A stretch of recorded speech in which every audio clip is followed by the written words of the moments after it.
రాజకీయం అంటే కేవలం విమర్శలు, ప్రతి విమర్శలు మాత్రమే కాదు.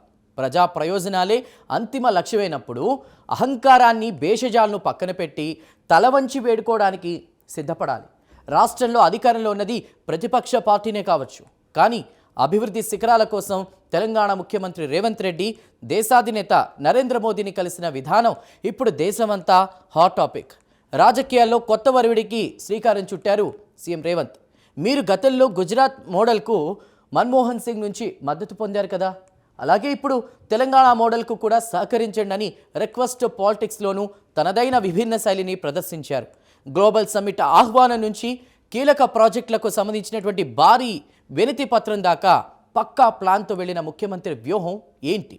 అభివృద్ధి కోసం తలవంచిన ఈ తత్వం రాష్ట్ర ప్రజలకు ఎలాంటి దీర్ఘకాలిక ప్రయోజనాలు అందించబోతోంది? ఆ భేటీ వెనుకున్నటువంటి వాస్తవాలు, వ్యూహాలు, భవిష్యత్తుపై ప్రభావం చూపుతున్న ఆ విశేషాలేంటో ఇప్పుడు చూద్దాం.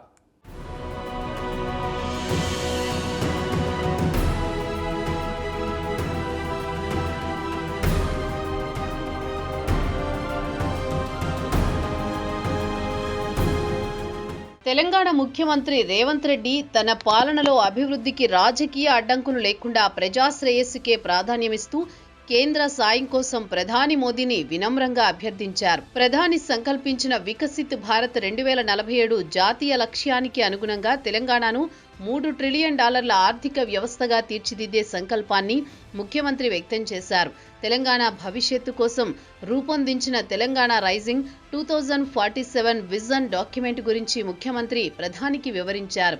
ఈ డాక్యుమెంటు తయారీలో నీతి ఆయోగ్ నుండి ఇన్పుట్లు, వివిధ రంగాల నిపుణులు సంప్రదింపులు తీసుకున్నట్లు తెలిపారు. ఈ విజన్ను సాకారం చేయడానికి కేంద్ర మద్దతు అత్యవసరమని నొక్కి చెప్పారు.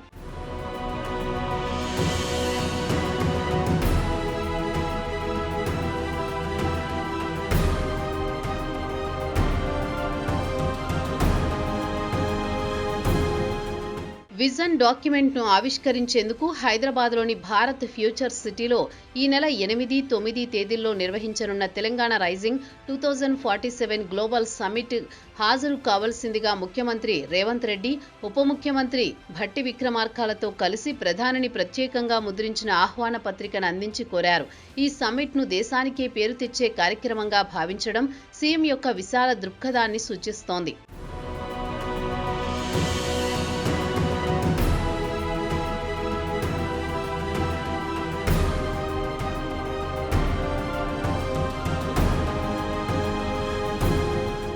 కేంద్రం నుంచి సానుకూల సహకారం పొందడం కోసం ముఖ్యమంత్రి ఒక అనూహ్య వ్యూహాన్ని ప్రయోగించారు.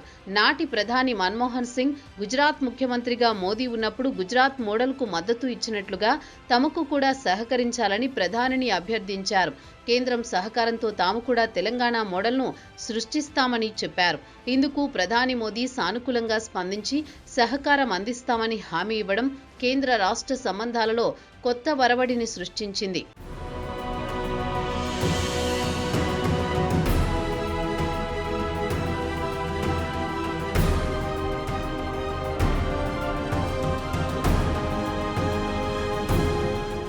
తెలంగాణ అభివృద్ధికి కావలసిన దూకుడు ఎలా ఉండాలో ముఖ్యమంత్రి సమర్పించిన వినతి పత్రంతోనే తెలుస్తోంది.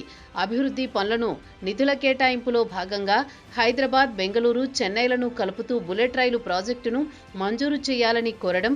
ఎందుకంటే ఈ ప్రాజెక్టు దక్షిణ భారతదేశంలోని ప్రధాన ఆర్థిక కేంద్రాల మధ్య అధిక వేగవంతమైన అనుసంధానానికి కీలకం.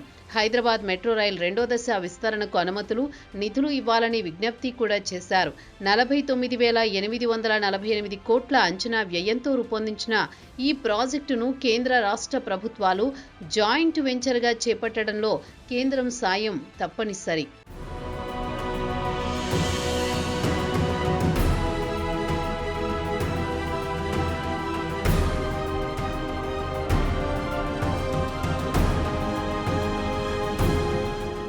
గ్లోబల్ సమ్మిట్ ఇన్విటేషన్తో పాటు రాష్ట్రానికి అవసరమైన మౌలిక వస్తువుల విస్తరణకు లిస్టు కూడా ముఖ్యమంత్రి ప్రధాని మోదీ ముందుంచారు.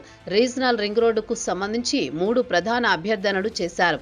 ఉత్తర భాగం కోసం కేబినెట్ ఆమోదం, దక్షిణ భాగం నిర్మాణానికి అనుమతులు, ఓఆర్ఆర్ను RRRకు అనుసంధానించే రేడియల్ రోడ్ల అభివృద్ధికి నిధులు, రాష్ట్రంలోని వాణిజ్య రవాణా కారిడార్లను మెరుగుపరచడానికి 2 ముఖ్యమైన గ్రీన్ఫీల్డ్ ఎక్స్ప్రెస్వే ప్రతిపాదనల్ని కేంద్రం ప్రత్యేకంగా చేపట్టాలని కోరారు. హైదరాబాద్ నుంచి అమరావతి మీదుగా బందరు పోర్టు వరకు 12 లేన్ల ఎక్స్ప్రెస్ హైవే, హైదరాబాద్ నుంచి బెంగళూరుకు హై స్పీడ్ కారిడార్ అభివృద్ధి కూడా ఇందులో ఉంది. అలాగే హైదరాబాద్ నుంచి శ్రీశైలం పుణ్యక్షేత్రానికి నిరంతర రవాణా సదుపాయాలు కల్పించేందుకు టైగర్ రిజర్వ్ మీదుగా 4 లేన్ ఎలివేటెడ్ కారిడార్ నిర్మాణ ప్రతిపాదనల్ని ఆమోదించాలని విజ్ఞప్తి చేశారు.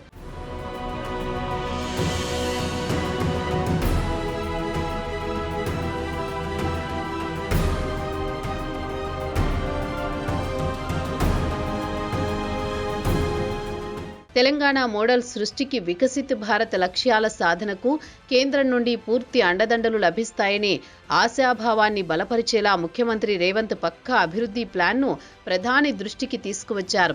ఇవన్నీ కూడా అధికారంలో ఉన్న పార్టీ పాటించాల్సిన బ్యాలెన్సింగ్ రాజకీయాలు ఎలా ఉండాలో సూచిస్తుంది. వాస్తవంగా ఎన్నోసార్లు రేవంత్ రెడ్డి ప్రధాని మోదీని పెద్దన్నా అంటూ నేరుగానే స్పందించారు. ఏనాడు రాష్ట్ర ప్రజల ఆకాంక్షలకు వ్యతిరేకంగా కేంద్ర ప్రభుత్వంపై మాట్లాడలేదు. కేవలం ప్రయోజనాల నేపథ్యంలోనే రిక్వెస్ట్ చేసినా, కోరికలు కోరినా ఉండడమే సీఎం రేవంత్ను ప్రజాక్షేత్రంలో మరింత ఎత్తుకు ఎదిగేలా చేస్తుందనేది విశ్లేషకుల మాట.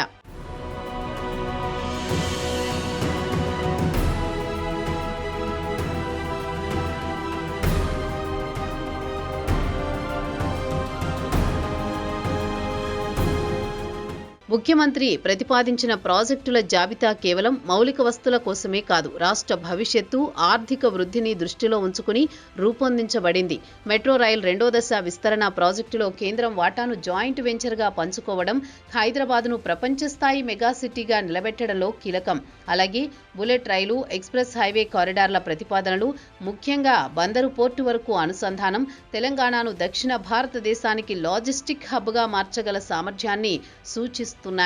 ఈ ప్లాన్ అమలుకు కేంద్రం నుండి తక్షణమే అనుమతులు లభించడం అత్యంత అవసరం.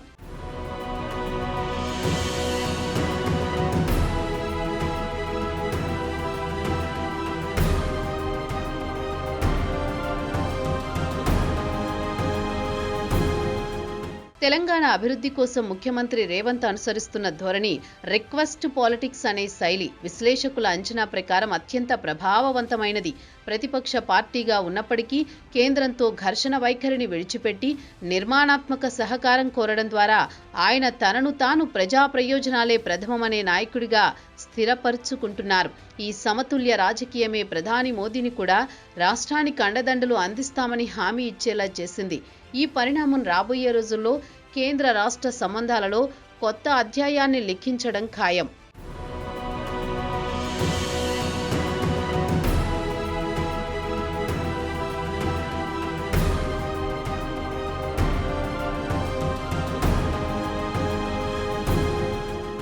చూసారుగా, రిక్వెస్ట్ పాలిటిక్స్కు విజన్ పాలిటిక్స్ తోడైతే రాజకీయ వ్యూహం ఎంత పదునుగా మారుతుందో.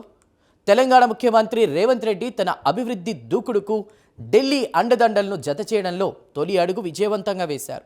ప్రధాని మోదీ నుంచి సానుకూల హామీ రాబట్టడం, ఏకంగా కీలక ప్రాజెక్టులకు పచ్చజెండా వేయించుకునే దిశగా సాగిన రాజకీయ చతురత ఇది.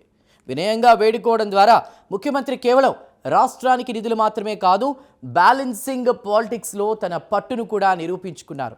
ఈ తీరు తెలంగాణ మోడల్ సృష్టికి పునాది వేయడమే కాక, వికసిత్ భారత్ లక్ష్యాల సాధనలో తెలంగాణ పాత్రను ఒక శక్తివంతమైన అడుగుగా నిలుపుతుంది. అభివృద్ధి కోసం సాగే ఈ సమరంలో ఎన్నో మలుపులు, ఎన్నో మజిలీలు అనేవి కాలమే నిర్ణయించాలి.